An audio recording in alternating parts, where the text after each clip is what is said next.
السلام علیکم۔ Knowledge of اسلام میں خوش آمدید۔ آج کی حدیث۔ ہرقل شاہ روم نے ان کے پاس قریش کے قافلے میں ایک آدمی بلانے کو بھیجا، اور اس وقت یہ لوگ تجارت کے لیے ملک شام گئے ہوئے تھے، اور یہ وہ زمانہ تھا جب رسول اللہ صلی اللہ علیہ وسلم نے قریش اور ابو سفیان سے ایک وقتی عہد کیا ہوا تھا۔ جب ابو سفیان اور دوسرے لوگ ہرقل کے پاس ایلیا پہنچے، جہاں ہرقل نے دربار طلب کیا تھا، اس کے گرد روم کے بڑے بڑے لوگ، علماء، وزراء، امراء بیٹھے ہوئے تھے۔ ہرقل نے ان کو اور اپنے ترجمان کو بلوایا، پھر اس نے پوچھا کہ تم میں سے کون شخص مدعی رسالت کا زیادہ قریبی عزیز ہے؟ ابو سفیان کہتے ہیں کہ میں بول اٹھا کہ میں اس کا سب سے زیادہ قریبی رشتہ دار ہوں۔ یہ سن کر ہرقل نے حکم دیا کہ اس کو ابو سفیان کو میرے قریب لا کر بٹھاؤ، اور اس کے ساتھیوں کو اس کی پیٹھ پیچھے بٹھا دو۔ پھر اپنے ترجمان سے کہا کہ ان لوگوں سے کہہ دو کہ میں ابو سفیان سے اس شخص کے یعنی حضرت محمد صلی اللہ علیہ وسلم کے حالات پوچھتا ہوں۔ اگر وہ یہ مجھ سے کسی بات میں جھوٹ بول دے تو تم اس کا جھوٹ ظاہر کر دینا۔ ابو سفیان کا قول ہے کہ خدا کی قسم، اگر مجھے یہ غیرت نہ آتی کہ یہ لوگ مجھ کو جھٹلائیں گے تو میں آپ صلی اللہ علیہ وسلم کی نسبت ضرور غلط گوئی سے کام لیتا۔ خیر، پہلی بات جو ہرقل نے مجھ سے پوچھی وہ یہ کہ اس شخص کا خاندان تم لوگوں میں کیسا ہے؟ میں نے کہا وہ تو بڑے اونچے عالی نسب والے ہیں۔ کہنے لگا اس سے پہلے بھی کسی نے تم لوگوں میں ایسی بات کہی تھی؟ میں نے کہا نہیں۔ کہنے لگا اچھا، اس کے بروں میں کوئی بادشاہ ہوا ہے؟ میں نے کہا نہیں۔ پھر اس نے کہا بڑے لوگوں نے اس کی پیروی اختیار کی ہے یا کمزوروں نے؟ میں نے کہا نہیں، کمزوروں نے۔ پھر کہنے لگا اس کے تابع دار روز بڑھتے جا رہے ہیں یا کوئی ساتھی پھر بھی جاتا ہے؟ میں نے کہا نہیں۔ کہنے لگا کیا اپنے اس دعوی نبوت سے پہلے کبھی کسی بھی موقع پر اس نے جھوٹ بولا ہے؟ میں نے کہا نہیں، اور اب ہماری اس سے صلح کی ایک مقررہ مدت ٹھہری ہوئی ہے، معلوم نہیں وہ اس میں کیا کرنے والا ہے۔ ابو سفیان کہتے ہیں میں اس بات کے سوا اور کوئی جھوٹ اس گفتگو میں شامل نہ کر سکا۔ ہرقل نے کہا کیا تمہاری اس سے کبھی لڑائی بھی ہوئی ہے؟ ہم نے کہا ہاں۔ بولا پھر تمہاری اور اس کی جنگ کا کیا حال ہوتا ہے؟ میں نے کہا لڑائی ڈول کی طرح ہے، کبھی وہ ہم سے میدان جنگ جیت لیتے ہیں اور کبھی ہم ان سے جیت لیتے ہیں۔ ہرقل نے پوچھا وہ تمہیں کس بات کا حکم دیتا ہے؟ میں نے کہا وہ کہتا ہے کہ صرف ایک اللہ ہی کی عبادت کرو، اس کا کسی کو شریک نہ بناؤ، اور اپنے باپ دادا کی شرک کی باتیں چھوڑ دو، اور ہمیں نماز پڑھنے، سچ بولنے، پرہیزگاری اور صلہ رحمی کا حکم دیتا ہے۔ یہ سب سن کر پھر ہرقل نے اپنے ترجمان سے کہا کہ ابو سفیان سے کہہ دیں کہ میں نے تم سے اس کا نسب پوچھا تو تم نے کہا کہ وہ ہم میں عالی نسب ہے، اور پیغمبر اپنی قوم میں عالی نسب ہی بھیجے جایا کرتے ہیں۔ میں نے تم سے پوچھا کہ دعوی نبوت کی یہ بات تمہارے اندر اس سے پہلے کسی اور نے بھی کہی تھی؟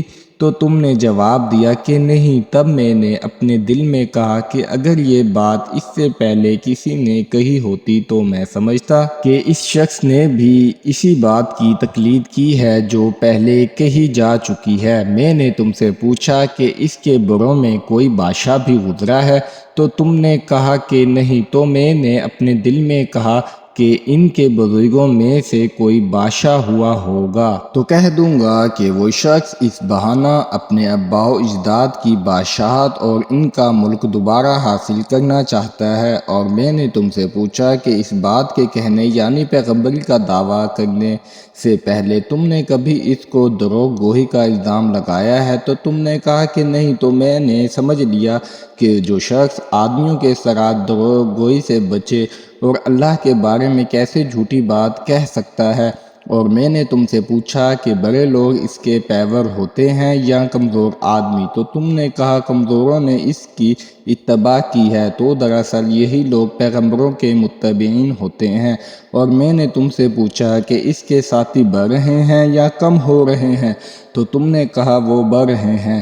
اور ایمان کی یہی کیفیت ہوتی ہے کہ حتیٰ کہ وہ کامل ہو جاتا ہے۔ اور میں نے تم سے پوچھا کہ آیا کوئی شخص اس کے دین سے ناخوش ہو کر مرتد بھی ہو جاتا ہے، تو تم نے کہا نہیں۔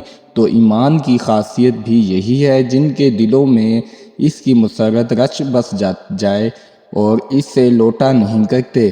اور میں نے تم سے پوچھا کہ آیا وہ کبھی عہد شکنی کرتے ہیں، تو تم نے کہا نہیں۔ پیغمبروں کا یہی حال ہوتا ہے، وہ عہد کی خلاف ورزی نہیں کرتے۔ اور میں نے تم سے کہا کہ وہ تم سے کس چیز کے لیے کہتے ہیں، تو تم نے کہا کہ وہ ہمیں حکم دیتے ہیں کہ اللہ کی عبادت کرو، اس کے ساتھ کسی کو شریک نہ ٹھہراؤ، اور تمہیں بتوں کی پرستش سے روکتے ہیں، سچ بولنے اور پرہیزگاری کا حکم دیتے ہیں۔ لہٰذا اگر یہ باتیں جو تم کہہ رہے ہو سچ ہیں، تو عنقریب وہ اس جگہ کا بھی مالک ہو جائے گا جہاں میرے یہ دونوں پاؤں ہیں۔ مجھے معلوم تھا کہ وہ پیغمبر آنے والا ہے، مگر مجھے یہ معلوم نہیں تھا کہ وہ تمہارے اندر ہوگا۔ اگر میں جانتا کہ اس تک پہنچ سکوں گا تو اس سے ملنے کے لیے ہر تکلیف گوارا کرتا۔ اگر میں اس کے پاس ہوتا تو اس کے پاؤں دھوتا۔ ہیکل نے رسول اللہ صلی اللہ علیہ وسلم کا وہ خط منگوایا جو آپ نے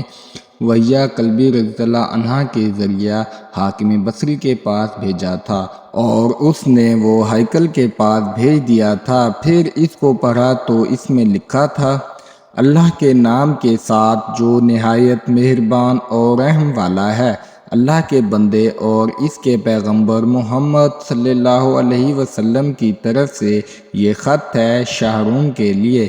اس شخص پر سلام ہو جو ہدایت کی پیروی کرے۔ اس کے بعد میں آپ کے سامنے دعوت اسلام پیش کرتا ہوں۔ اگر آپ اسلام لے آئیں گے تو دین و دنیا میں سلامتی نصیب ہوگی، اللہ آپ کو دوہرا ثواب دے گا۔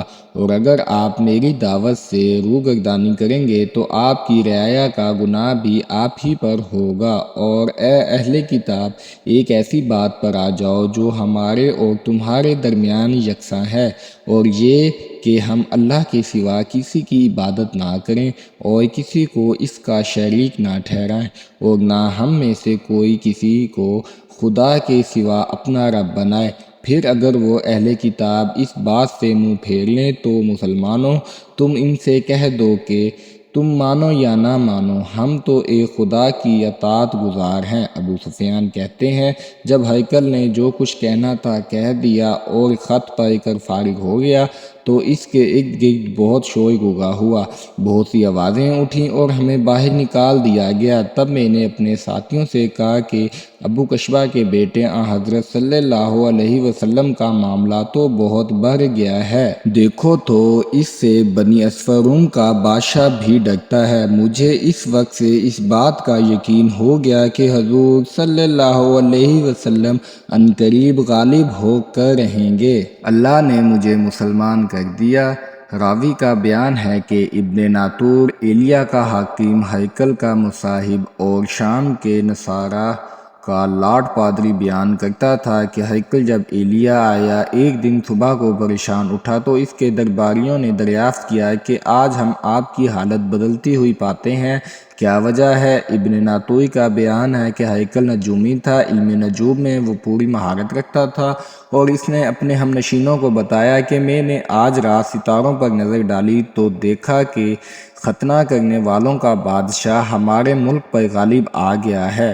بھلا اس زمانے میں کون لوگ ختنہ کرتے ہیں؟ انہوں نے کہا کہ یہود کے سوا کوئی ختنہ نہیں کرتا، سو اس کی وجہ سے پریشان نہ ہوں۔ سلطنت کے تمام شہروں میں یہ حکم لکھ بھیجیے کہ وہاں جتنے یہودی ہوں سب کو قتل کر دیے جائیں۔ وہ لوگ یہی باتوں میں مشغول تھے کہ ہیکل کے پاس ایک آدمی لایا گیا جسے شاہ غسان نے بھیجا تھا۔ اس نے رسول اللہ صلی اللہ علیہ وسلم کے حالات بیان کیے۔ جب ہیکل نے سارے حالات سن لیے تو کہا کہ جا کر دیکھو وہ ختنہ کیے ہوئے ہیں یا نہیں۔ انہوں نے اسے دیکھا تو بتلایا کہ وہ ختنہ کیا ہوا ہے۔ ہرقل نے جب اس شخص سے عرق کے بارے میں پوچھا تو اس نے بتلایا کہ وہ ختنہ کرتے ہیں۔ تب ہرقل نے کہا کہ یہی محمد صلی اللہ علیہ وسلم اس امت کے بادشاہ ہیں جو پیدا ہو چکے ہیں۔ پھر اس نے اپنے ایک دوست کو رومیہ خط لکھا اور وہ بھی علم نجوم میں ہرقل کی طرح ماہر تھا۔ پھر وہاں سے ہرقل حمص چلا گیا۔ ابھی حمص سے نکلا نہیں تھا کہ اس کے دوست کا خط اس کے جواب میں آ گیا۔ اس کی رائے بھی حضور صلی اللہ علیہ وسلم کے ظہور کے بارے میں ہرقل کے موافق تھی کہ محمد صلی اللہ علیہ وسلم واقعی پیغمبر ہیں۔ اس کے بعد ہرقل نے روم کے بڑے آدمیوں کو اپنے حمص کے محل میں طلب کیا اور ان کے حکم سے محل کے دروازے بند کر لیے گئے۔ پھر وہ اپنے خاص کمرے سے باہر آیا اور کہا، اے روم والو، کیا ہدایت اور کامیابی میں کچھ حصہ تمہارے لیے بھی ہے؟ اگر تم اپنی سلطنت کی بقا چاہتے ہو تو پھر اس نبی صلی اللہ علیہ وسلم کی بیعت کر لو اور مسلمان ہو جاؤ۔ یہ سننا تھا کہ پھر وہ لوگ وحشی گدھوں کی طرح دروازوں کی طرف دوڑے مگر انہیں بند پایا۔ آخر جب ہرقل نے اس بات سے ان کی یہ نفرت دیکھی اور ان کے ایمان لانے سے مایوس ہو گیا تو کہنے لگا کہ ان لوگوں کو میرے پاس لاؤ۔ جب وہ دوبارہ آئے تو اس نے کہا، میں نے جو بات کہی تھی اس سے تمہاری دینی پختگی کی آزمائش مقصود تھی، سو میں نے دیکھ لی۔ تب یہ بات سن کر وہ سب کے سب اس کے سامنے سجدے میں گر پڑے اور اس سے خوش ہو گئے۔ بالآخر ہرقل کی آخری حالت یہی رہی۔ اگر آپ کو ویڈیو اچھی لگی ہو تو ویڈیو کو لائک اور چینل کو سبسکرائب کر لیں تاکہ ہماری نئے آنے والی ویڈیو آپ کو نوٹیفیکیشن کے ذریعے مل سکے۔ حدیث کو سننا اور دوسروں تک پہنچانا صدقہ جاریہ ہے۔ اللہ تعالی ہم سب کی مشکلات کو آسان فرمائے۔ اللہ تعالی ہم سب کو دین کے راستے پر چلنے کی توفیق عطا فرمائے۔ اللہ تعالی ہم سب کی دعاؤں کو قبول فرمائے۔ آمین۔